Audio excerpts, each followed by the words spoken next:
In March 1947, Earl Louis Mountbatten and his wife Edwina arrive in New Delhi.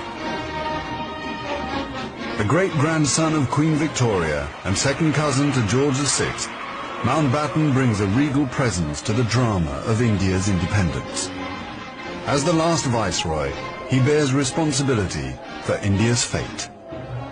2nd of April, 1947. I have now completed my first week in office. I should like to be able to paint an encouraging picture of my first impressions, but feel it would be misleading if I did so. The scene here is one of unrelieved gloom. At this early stage, I can see little common ground on which to build any agreed solution for the future of India. The only conclusion I have been able to come to is that unless I act quickly, I may well find the real beginnings of a civil war on my hands.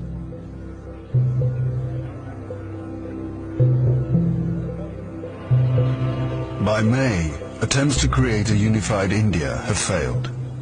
Gandhi retreats from political life.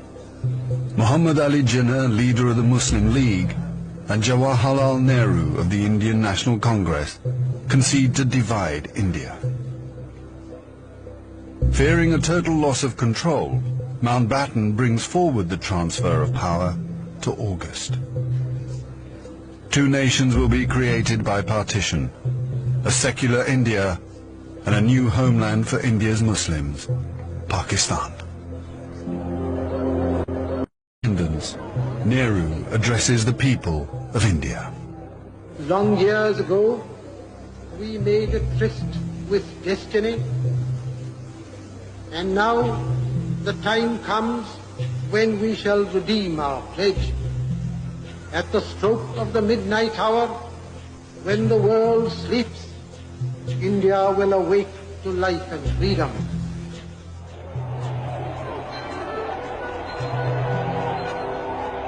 The 15th of August, 1947, the British Empire in India has come to an end. The last viceroy, Louis Mountbatten. The flag raising and the salute were done amid scenes of the most fantastic rejoicing. And as the flag broke, a brilliant rainbow appeared in the sky, which was taken by the crowd as a good omen.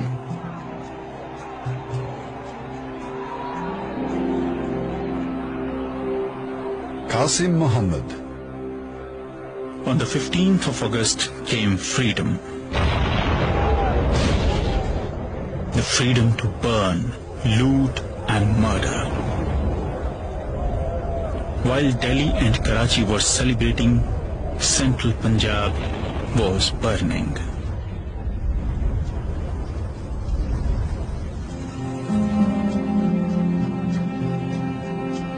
Between August 1947 and March 1948, 4.5 million Hindus and Sikhs are forced to migrate from Pakistan to India.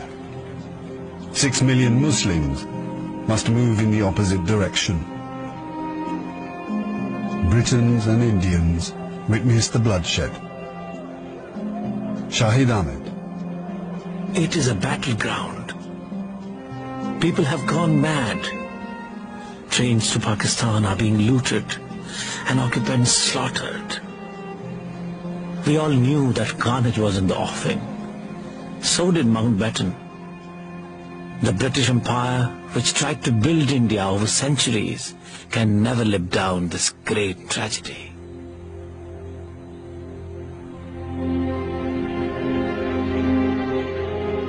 Lieutenant Colonel Hubert Boyd Hudson. The sight from the air was awe-inspiring. In this chaos, millions of refugees were struggling to get to India or Pakistan. Thousands of others were doing their best to prevent them, murdering them by the hundred. But death is nothing. There are things more terrible than death.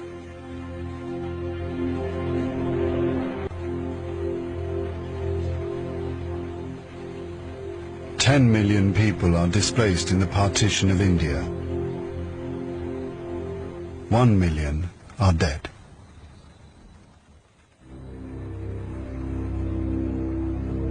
By the summer of 1948, most of the British have left. Hubert Boyd Hudson has been in India for 15 years. India is full of ghosts. Houses I have lived in, now inhabited by Indians, remind me of the days which will never come again.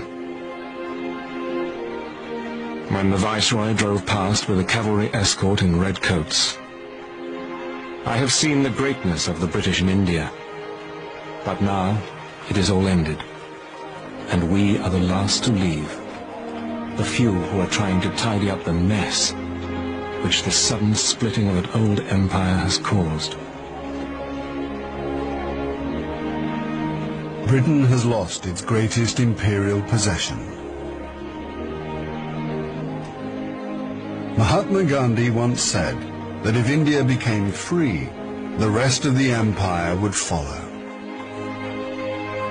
In the next 10 years, the fire of India's independence will spread around the globe, from the Middle East to Africa.